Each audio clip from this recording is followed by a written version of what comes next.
Hello and welcome to the FDT-TV podcast, available on all platforms, including YouTube, Spotify, Apple, loads of stuff. Go and follow us on YouTube if you haven't already. Get us up to 100 subscribers. It may make us much easier to find for everybody else. But we have had an interesting week. Liverpool have sort of had a bit of resurgence, even though Mo Salah didn't score. So I'm half right still.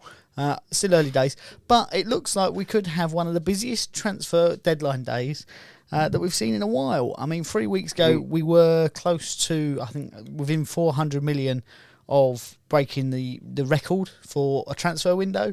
And 400 million sounds a lot, but when West Ham are spending £50 million on a player, Fofana's going for 70, Manchester United spending £90 million on someone who's no one's ever heard of,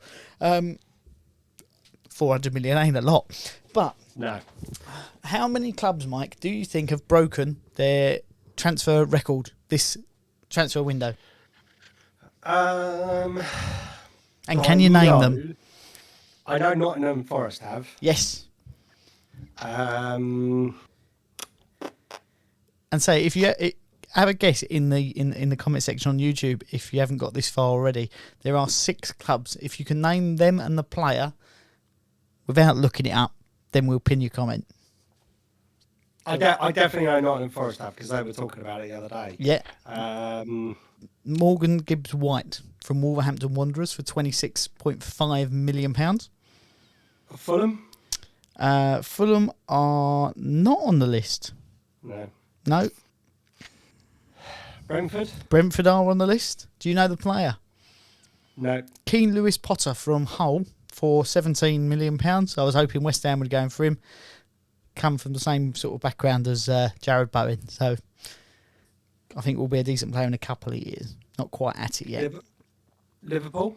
Liverpool, no. Okay. Liverpool's record signing is Virgil van Dijk. Okay. Oh, but I know Luis Diaz or Darwin Núñez, they weren't cheap. No. But obviously not their club record signing. Player that has moved, I'll give you the player, Alexander Isak, who was linked with Arsenal. Yes, he was linked with Arsenal for a little while. £63 million to Newcastle from wherever he came from. Wasn't it something? I think it was blue and white, Italy. Blue and white kit. Was it Sampdoria? No. Villa. I don't know. I'm guessing. I know they're playing blue and white, though. Yeah, and then so you've got 3 out of the 6. Would you like the others? Yeah, go on then. West Ham with Lucas Paqueta from Lyon, £50 million with add-ons. Yeah. Wolverhampton Wanderers have signed Matthias Nunes for £40 million. Leeds have signed Brennan Aronson for £30 million. And I was going to say last but not least, but that is it. So 6 over quarter of the Premier League have broken their transfer record this season, which means that obviously a lot of money has been flying about. There are obviously a lot of transfer rumours still going on. Manchester United are linked with all sorts of players, and if I'm honest, I think they could spend an absolute fortune on deadline day. Obviously, that Anthony looks like he's coming in for 85 million, which is just madness. Chelsea are dipping in the market and being linked with Zaha. Fofana's flown out to America to have a medical, and that's like 70 million. Sorry, pardon me. Anthony Gordon as well. Anthony Gordon for 60 million. Interestingly, though, it looks like Kante could be going to PSG. They're sniffing about. Obviously, he's not played lots of minutes, but that could be one of the outs. The same as Conor Gallagher going to Crystal Palace. But I think if they let him go, they'll have a number of bids for him. Decent player. Obviously, got sent off at the weekend. Hasn't had the best of times in a Chelsea shirt, but Chelsea are not playing at their top level that they have been.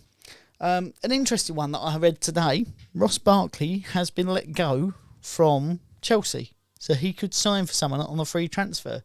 Now, we see him do really well when he first come through the scenes. He played 100 games for Chelsea, believe it or not. But Jesus. Is one of those players who was on the peripheral of being really good, and then moved to Chelsea and that disappeared. Do you think we could see him at sort of another Premier League club, or do you think he'll go abroad? How old is he? Is he what, 20? 28? Say that, 28, 29? Yeah. I would think somewhere around there. You could still see him at a Premier League club. When I wouldn't surprise me, because Nottingham Forest, I think they've made something stupid like 14 or 15 transfers already this transfer window. So you never know. It might end up somewhere like a Nottingham Forest or a Fulham or Could we see him link up with David Moyes again at West Ham? quite possibly. He's 28. Quite possibly. So he's still got at least another 3-4 years minimum. Yeah. Obviously, depending, because I think previously he's had problems with injuries as well, hasn't he? I think so, yeah. But once you start on the injury track, you then struggle to get back into the team, maybe push yourself to get into the team too quickly. You then get up like compounding injuries and all sorts, so it then becomes very difficult. But yeah, I mean, he's a quality player, absolute quality player, and still could cut it within the Premier League without a shadow of a doubt. And there are probably, I think, any of the bottom 10 teams at least could benefit from a player with his experience. Yeah. But it wouldn't surprise me if he does end up going somewhere to like the MLS or something, because he'll probably make a fortune out there. Yeah. But no, I think if he's serious about playing football, he will go to another team within the Premier League. Yeah. If he's in it just for the money, he'll go to somewhere like the MLS, or you never know. Actually, some of these French teams are splashing the cash a little bit. We've seen Aaron Ramsey, Alexis Sanchez, Matteo Guendouzi, Nicolas Pepe's gone out on loan back out there. Kolasinac is out there. I mean, there was a game that was played yesterday, and I think between the two teams there are 6 Arsenal players. Yeah. Tavares is out on loan out there. It's crazy. Yeah, Absolutely crazy. The amount of money that the French teams are getting from Premier League transfers is boosting their league, isn't it? It's soon not going to become a farmers' league because all the clubs are swarming in money. Mm-hmm. I mean, that Tchouameni from Monaco, I see has joined Real Madrid for some ridiculous fee. I know that's not Premier League, but like he was linked with lots of Premier League clubs and no one wanted to meet the criteria. But yeah, I mean, Paqueta's come over for 50 million. There's been a number of other teams that have signed French players or from French teams. But yeah, a big one that I do have a question about. Ronaldo. Mm-hmm. He's made it clear that he wants to leave. He said that on Friday there's going to be a big announcement one way or another. I mean, we had a bit of discussion at the weekend, and I think it was sort of like the general consensus was we'd drop him. A player like that, you don't need that bad influence. They've been trying to get rid of players.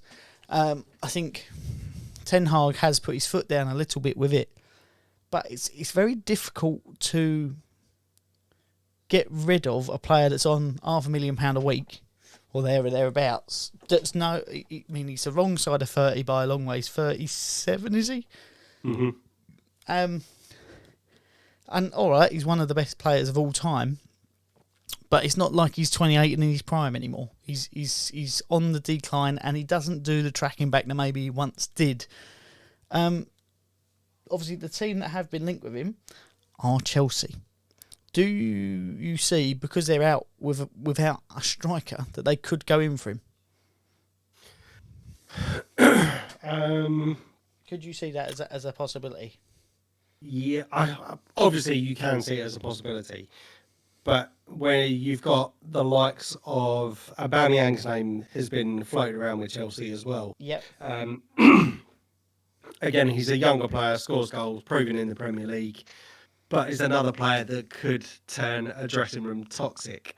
I suppose it just depends on whether they can cover his wages for the rest of the season. But again, they'll probably end up having to give him this season or the rest of this season and next season as well. Yeah. So that's going to put him at 38, 39 by the time his contract's up. And he ain't going to be playing every game over the next 2 seasons, is he? No.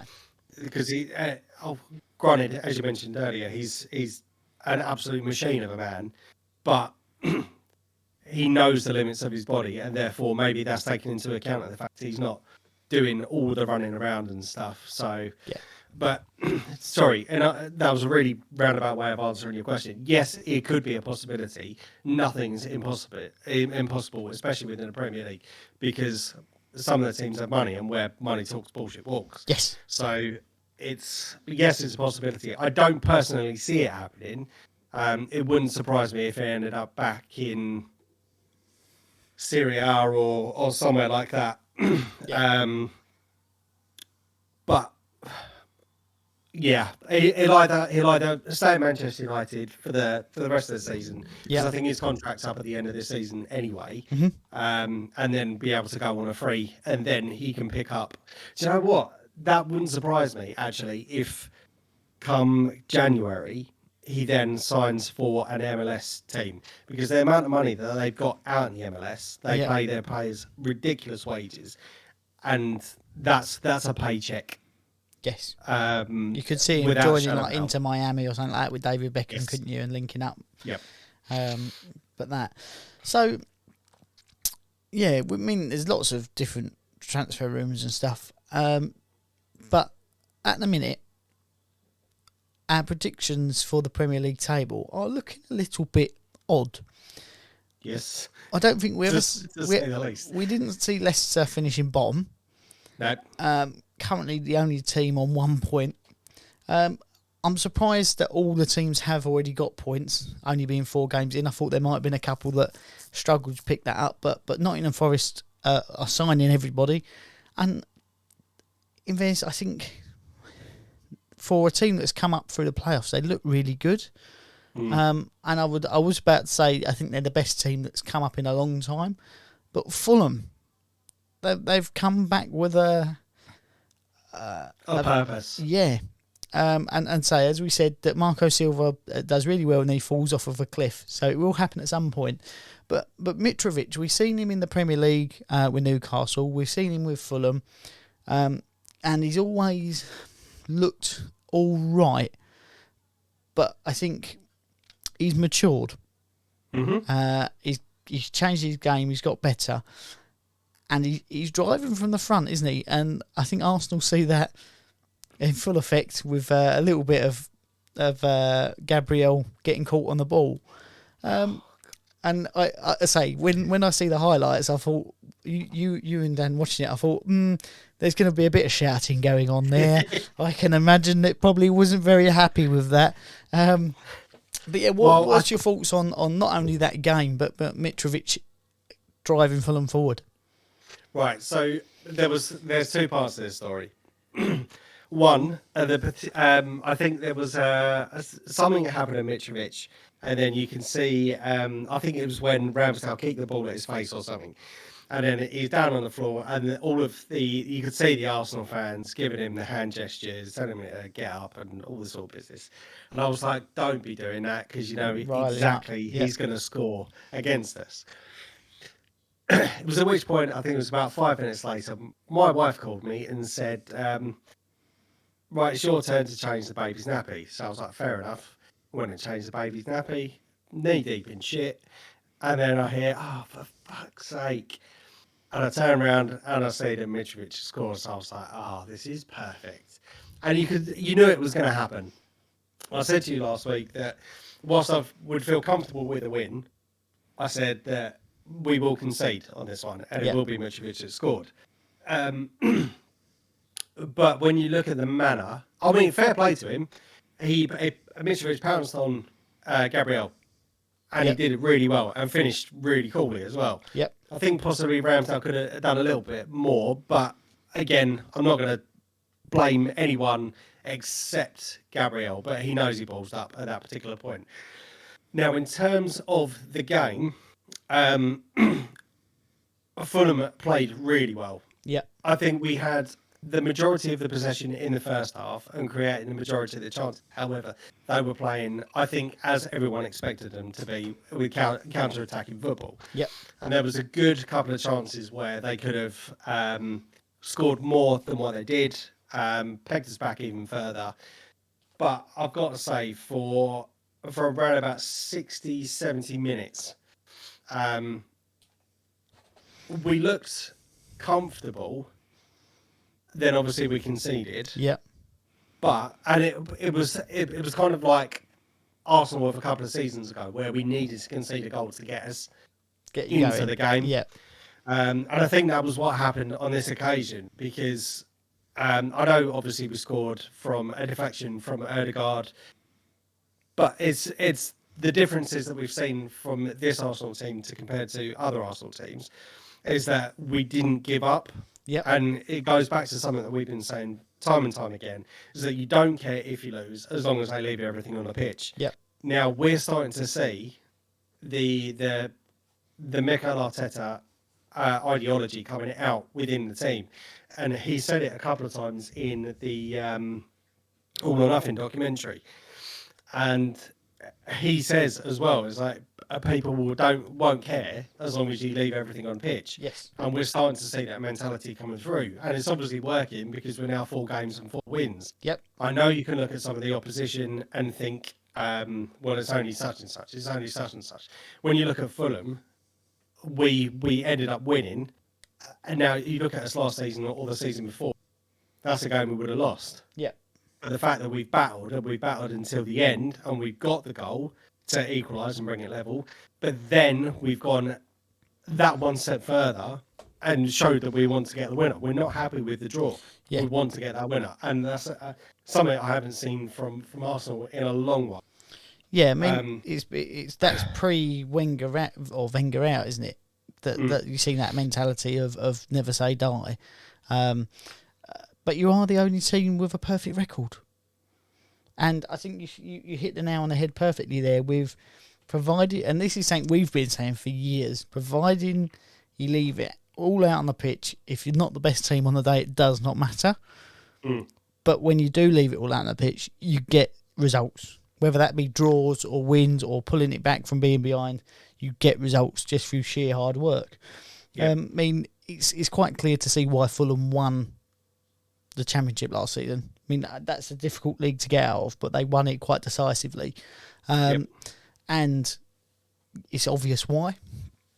But do you see Arsenal going the whole way? I know this time last year you were ruined. You weren't quite Arteta out, but you were on the brink of he needs to change something. Otherwise, there's no saving this sinking ship.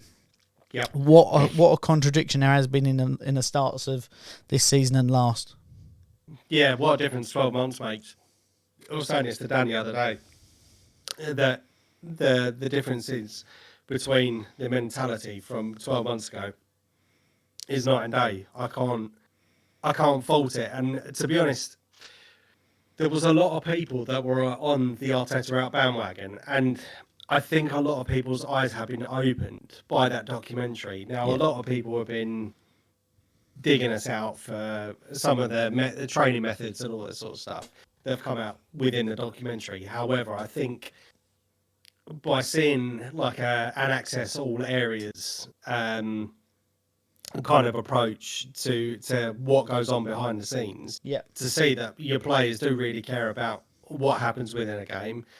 The manager cares. So when the fans suffer, the players suffer. When the players suffer, the manager suffers. The backroom staff suffer. Yeah. And it's just nice to see. And I think I said to you the other day that because of everything that's gone on recently, i.e. with the documentary, the recent transfers that we've had, the pre-season that we've had, the starts of the season that we've had, it's impossible to get tickets. Now, I'm only a Red member, but you could guarantee for something like your Fulhams, Evertons, Aston Villas, there'd always be tickets come up on a ticket exchange. Yeah. But because a lot of people are behind the team at the moment, you can't get them for love nor money. Yeah. Speak to me again come the first couple of weeks in January where we get knocked out of every competition. I'll be able to get tickets, and that's the bit I'll be happy with. in answer to your question, do I think we'll be able to go the whole way? No. I don't. I'm trying to be realistic here. I still think we are possibly 1-2 seasons away from being able to compete with the best of the best within the league, Yeah. such as your Man Cities, your Liverpools, and obviously time will tell when those fixtures come up. We'll know where we are within those standings. And to be honest, I'm not expecting anything against your Man Cities, your Liverpools, Manchester United. I think they've hit a good run at the wrong time for us, obviously with us playing them on Sunday. Yep. With the changes that Ten Hag has made over the last 2 games. I know they only kind of eked out a win the other day against Southampton. But yeah, a win's a win, isn't it? It's... Exactly. And looking at the game against Liverpool as well, they looked phenomenal against Liverpool. Yeah. But I'm not sure if Liverpool made them look phenomenal or whether they actually put a shift in. I think with Ten Hag, he has said that to win pretty, you need to know how to win ugly. And he said, looking at the squad, we need to win ugly a lot. And time will get better. But he say the game against Liverpool where he dropped players, I think sent a message. And when you drop arguably like he's in the argument for the best player ever to grace a football pitch, and you say, no, you're not playing. And I mean, Ronaldo was annoyed that Harry Maguire got dropped as well. So, I mean, that was a really badly done joke. But I was trying to imply for those of you who are a bit slow that Harry Maguire is the best player ever. He's quite clearly not. But Ronaldo did get dropped as well. But I think he sent a message to that squad, and when they didn't run against Brentford and they got beat, and he made them come in a day after and run until they've matched the stats. It's one of those that he's sending a message. This is what we're doing, and this is how we're playing, and I'm here to stay. And if you don't like it, get out. So I think they're too far away to beat you. I think you'll do them, but. I don't know actually, because you've got. I know I said about that Anthony. No one's ever heard of him, but he's played for Ten Hag, so he's going to come in. Martinez next to Varane looks like the centre back that we all knew he could potentially be. Yeah. So it's one of those that on the right day they could beat you. Is it too soon? Obviously, the first game in the Premier League, they're looking at dropping Anthony in, is against Arsenal, who are unbeaten as of today. That may not be the case where it comes, but I think it will be. It's going to be a hard game for him to sort of trial by fire sort of thing. I think you could do it, you know. And the reason I say that is Man City, I'll never say die, but a couple of teams, Crystal Palace did it, Newcastle have done it, they've taken it to them, and they've struggled. They've come back and got results, but they've not won. So they've already dropped 2 points or a couple of points. And I don't know. It feels right that Arsenal could do it. I mean, Spurs are going to be up there, but when you look at the other teams, it's going to be a weird season. Barring Bournemouth, Liverpool have struggled. Manchester United have struggled. Chelsea have struggled. It's the Leicester who are a force. Wolves who are always thereabouts in sort of top half of the table. Everton who have been sort of a mainstay of the Premier League are all struggling. West Ham, we're not the team we have been for the last 2 seasons. We're really not. We've spent lots of money, but we're not. So it's one of those weird seasons. So I think you've only got to play against Man City. And it's not a case of being better than them. It's just being more consistent. And that's I think that's one of the things that's going to be key for us is the level of consistency. Obviously, we've already seen patches over the last few games to show weaknesses. Now, again, I appreciate we're a young squad, but there's not really been that many additions into the squad. We've cleared out a lot of deadwood, people that didn't want to work for the badge or whatever, just putting on a shirt for the sake of picking up a paycheck, and we've got rid of them. Yeah. So it now seems to be that the people that are there are players that want to be there and want to do well for the team. Yep. The additions that we've made, and I said this in my first predictions, that granted we've signed Marquinhos and Fabio Vieira. They're two players I think are ones for the future. But with Zinchenko and Gabriel Jesus, they are people that are going to come in and make an immediate impact, and they have already made that impact into the team. We're starting to see people such as Granit Xhaka, Thomas Partey, Odegaard. Odegaard was kind of an exception to the rule anyway, because he was starting to do the pressing and all that sort of stuff. But when you're seeing the likes of Gabby Jesus pressing from the front, Yeah. but coming back to help out with the team, but then being in the right place at the right time to go forwards as well, to give assists and contribute to goals, I think is going to be better than goals or assists. Yes. From I'm going to say. And there's part of me that's really excited about this season, and I don't want to get too ahead of myself, because whenever I start to get excited about us playing well, we seem to go on a bit of a downturn. Well, that's what I'm hoping. No way will we do an Invincibles thing. I don't think we will ever see that again in our lifetimes. I'll be very surprised if we do, unless there are massive reforms within the Premier League and owners can just chuck money at your club or whatever. I don't think that there will ever be that again. But I still stick with that we're going to go top 3, top 4. Yeah. There will be a blip, I'm sure of it. And like I said to you before, I think we're still a couple of signings away from having that full strength in depth. Yeah. But I am really excited to see where we are at the moment. And we've got 2 games coming up this week, and one of them I think will be a bigger test than the other. Yeah. And I'm very much looking forward to it. Well, I think it's one of those things. It's going to be a strange season because there's a World Cup in the middle of it. So that could change the fortunes of many teams. But also, if you start to get that decline just before, it gives you a little bit of a break to recoup with those players who are not going. I mean, will that give an advantage to some of the teams who are lower down, who are not going to have as many players going to play the World Cup? Do you know what I mean? It could really turn the season on its head. I think West Ham, if we get to the final of every competition this year, it's like 75 games, and that's not including that's not including anything at the World Cup. Declan Rice potentially could pay another 16 games. So what's that?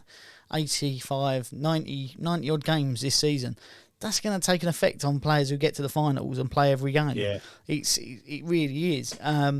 So it could really turn it on its head. But I think you made a good point there, that there is a double header for both teams this week. So do you want to give us a little bit of a rundown why I changed my outfit? Yeah, sure, no worries. So do you want me to go through the... Do you want me to go through the scores from last week? Yeah, I think you should. And for those of you who are audio listeners, obviously we play for this little trophy that I'm currently holding up that I haven't had my hands on since last season because we haven't seen each other. So I did fashion a crown. Because I am the champion, in light of not having the trophy, but I now have both, so I feel like a king. Oh mate, it makes me feel sick saying that when it's not on my desk anymore. It's here. I'm gonna eat some cereal out of it tomorrow. Might give it a wash first. It's a bit dusty in there. But. Right, so looking at the predictions last week, obviously we mentioned about the Man U Liverpool game just before it kicked off. Yep. As for a bit of a bonus point or 3, you went for a 2-1 to Manchester United, and I went for a 3-0 Liverpool. Obviously the score was 2-1. I also won 20 quid off of a free bet. Exactly, that's what I was just about to say. So 3 points to you for that one. Very good. Looking at the Saturday games, Arsenal versus Fulham, you had a 2-0 prediction and I had a 3-1. The score was 2-1, so it's a point each. Yep. And the Aston Villa West Ham score, I went for a 2-1 to West Ham, and you went to 1-0 for West Ham. Come on. This is why I've got a crown and a trophy. Yes. So that's 3 points to you, a point to me. So the scores overall this week, Ian, you managed to score 7 points, and I scored 2. So that moves the season's totals up to Ian, you're on 14 and Hey. 10. Double me points in a week. That's all I need. It's the crown. I tell you, it's the anticipation of putting this on my head. I don't quite go with my haircut, but... No, you go fuck yourself. So for this week, we have, as you mentioned, a double header: Arsenal versus Villa on Wednesday, West Ham versus Saturday, and then on Saturday, I think you said Chelsea versus West Ham, and then Sunday, the 4:00 kickoff, Man United versus Arsenal. Yep. So we'll start on the Saturday game, Arsenal versus Villa. Saturday game, the Wednesday game. Yep. Arsenal versus Villa. Villa are having a bit of a torrid time at the moment. Haven't picked up any points as yet, or have they only picked up 1 point? Villa have got 3 points. Oh, 3 points. Okay, so yeah, they're not doing very well after 3 games. Sorry. We are starting to see, obviously, one of the other predictions that we had at the start of the season was the sack race as well. So you've gone for Gerrard and I've gone for Lampard. We could see if Aston Villa continue on this trajectory, that might be a bonus point coming your way, Sunshine. Apparently they were booed off the pitch on Saturday. And it'll be good as well for us to do an over Emi Martin. So we've already got Bernd Leno off the for the wins for us. We've got Fabianski coming up for West Ham, and also Emi Martinez on Wednesday. So that'll be another scalp for ex-Arsenal keepers. We are at home for this one, and I think we will do very well at this. I'm going to go for 4-1. Ooh, very close to what I'm going for. So I think this is the game that Gerrard loses the plot. And I think he's either going to implode on the sideline of the pitch, or he's going to get sacked. Or a little bit of both would be good. I don't mean that in a disparagingly if I want to see someone lose their job, but it's not that Aston Villa haven't got the ability. They've got lots of very technical players. They're just not trying. And I think the fact that Gerrard probably is looking at Rangers now going, oh, hang on, I could be playing in the Champions League. But I'm not. I'm sitting with this Aston Villa team who are shite. And I've spent lots of money. I'm going to go 4-0. Oh, okay. Just because of the lack of effort we see them show against us. And we're not showing any effort. We had a diabolical first half, and we still beat them 1-0. Okay, so that moves us on to West Ham versus Tottenham. West Ham, you are playing at home. Yes, this is a game that, being at home, obviously we've come off a high of a win, so everyone will be a little bit excited. Playing Tottenham, form goes out the window, although they are doing very well. I'm going to be optimistic. 2-0 West Ham, because form goes out the window. And I just feel like it could be the new signing galore, become cult hero, and then be rubbish for the rest of the season. So yeah, 2-0 to West Ham. I'll be happy with that, because obviously no one likes to see Spurs win. Yep.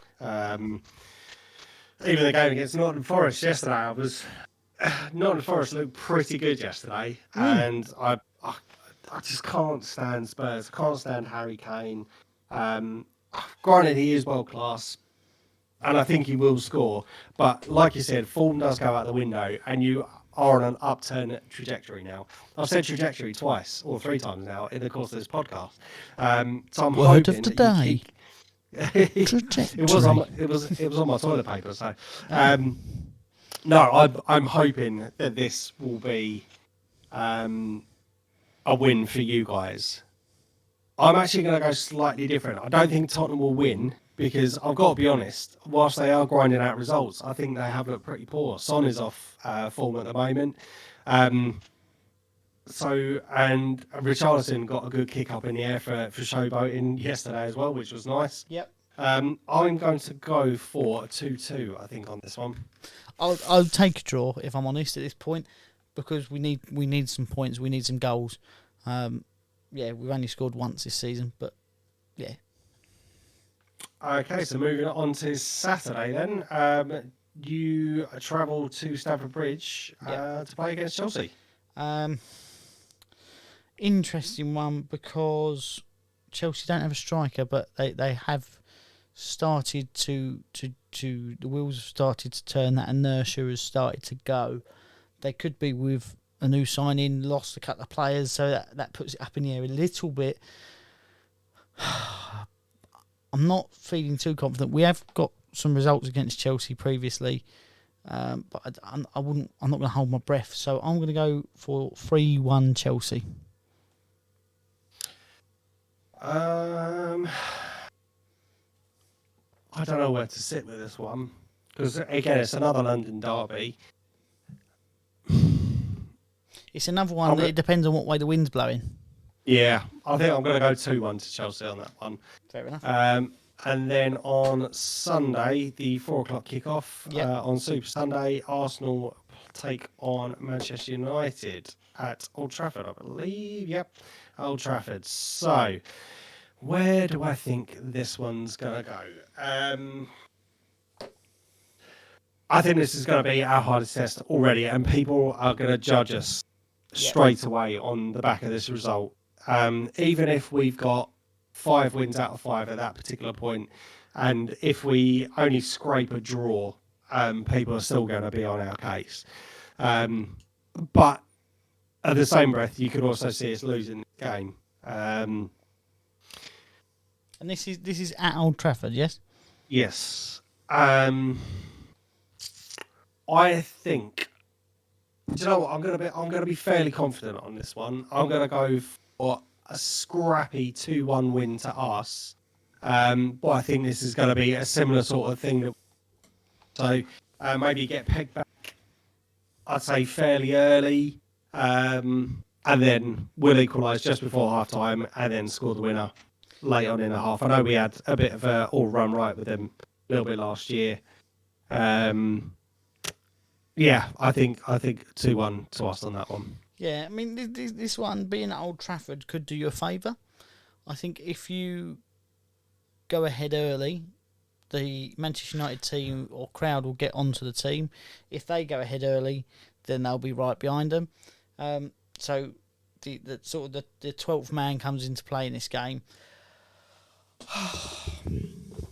I'm going to sit on the fence, you know. I'm going to go 1-1.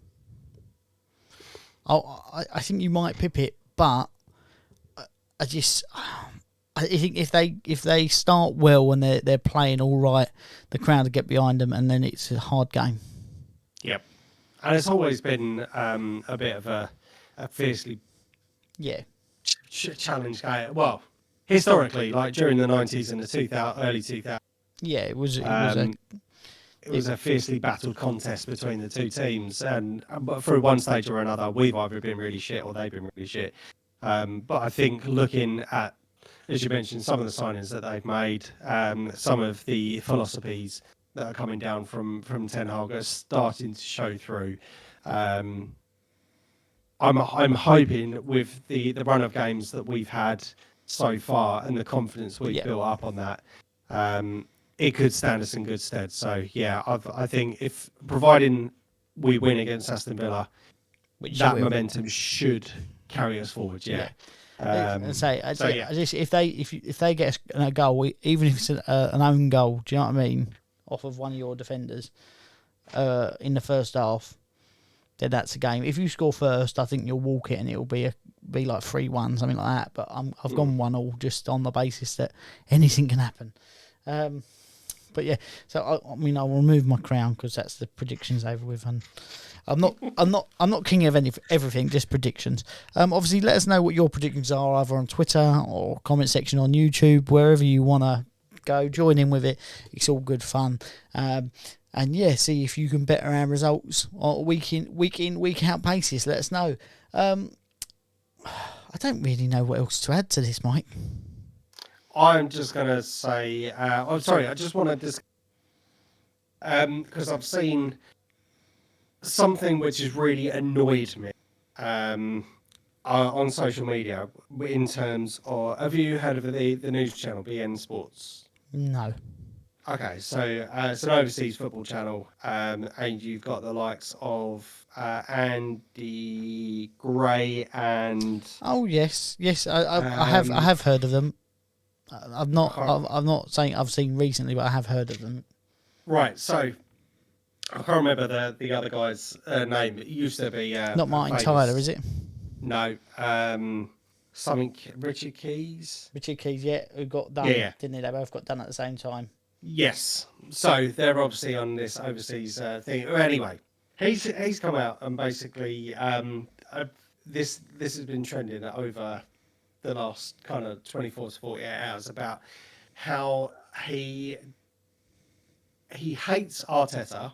Yeah. And he thinks the fact that we've just beat Fulham and the way we over celebrated against the newly promoted team, blah blah blah. Now, I take issue with this. Yeah. In the fact that you've seen the journey that we've been on over the last 2 to 3 years with Arteta, some of the difficulties that he's had with some of the results, some of the performances, and we've just put a back-to-back win. We've come from behind on that game. It's the first time we do it this season. Yeah. And we ground out the result. And he says that we've over-celebrated that. And I take issue with that because that's kind of undermining all fans to basically say you shouldn't be happy with a win, even if it is against a newly promoted team. You shouldn't be happy with the win. You should expect that win against a newly promoted team. And he said something it's like celebrating mediocrity.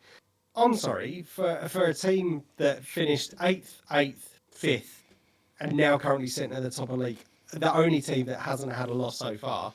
Yep. I think he needs to shut the fuck up. And he talked about how Arsenal were over celebrating on Saturday. When you see the state of Tottenham celebrating a 2-0 win or after Harry Kane goal, you think they won the Champions League. Yeah, and I mean that's Fulham's first loss of the season. Mm-hmm. Obviously, opening day held Liverpool to 2-2, which no one expected. Yep. Then they went to Wolves, which Wolves are a bit bang average this season, but 0-0. They beat Brentford 3-2. Brentford are a good team, suffering a little bit this season, but they're a good team. And then to come to you, and it wasn't a straightforward result. They fought for it. They're fighting. I think that's unjustified. I think there's a bit of what's the word? Sensationalization? No, sensationalization.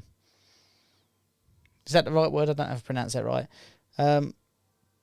By him to try and get some traction on media to get people looking at him again. Yeah. Obviously, most famously got rid of by Sky for his comments about women. But yeah, I think in the manner that you won, it deserved a celebration. Yeah. I think the mentality that Arteta's trying to put forward is play everything like it's a World Cup final. If you don't win, you're a disgrace. That's not a bad mentality to have. But yeah, no, I firmly side with you on this. I think that is most unjustified. Yes, so he can basically suck my bollocks. If I'm being completely honest, and I know this won't get to him. But if it does, we'll have you. Yeah. Get on the next KSI undercard, mate. I'll fucking have you, Si. Yeah, no, can't stand him. Prick. That's really annoyed me. I think you had the moral high ground until then. Yeah, no. But no, it was good to see that there was a few people that have actually called.